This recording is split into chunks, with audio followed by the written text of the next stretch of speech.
Hello friends, in today's video we're going to be changing the key fob battery on this Lexus 250h. This particular car is a 2019 model, but it's going to be the similar procedure for all the other Lexus key fobs in that time period. So what we're going to do to start off with is that we're going to pull the key fob blade out, which is just here. So what we're going to do is we're going to press the button on this side.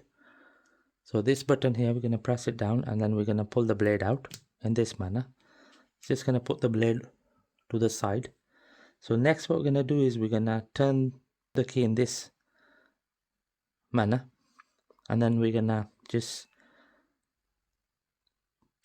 push the cover out in this manner.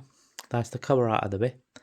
So next what we're going to do is we're going to look for the battery, which is under this cover here. So just going to remove the cover like this. So here is the battery. The battery type is CR2032. So the way we're going to remove the battery from this key fob is that we're going to press the battery from this side and we're going to use the key blade to pull the battery out in this manner. So that's the battery out of the way. So this is the faulty battery. Just going to put that onto the side. And here's the new battery. So it's a like for like CR2032 battery. So just gonna use a scissor to remove the packaging. There we go. So that's the new battery ready to go inside the key fob. So just gonna press it all the way in like this. Next is the cover, this lid. So it goes in here in this manner.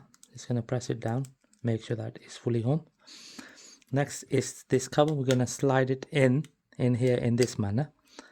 And then is the key fob blade, which goes here just like that. Right, here we go friends, that's the new battery nicely been replaced on this Lexus 250h key fob. I hope you find my video helpful. Thank you very much for watching the channel.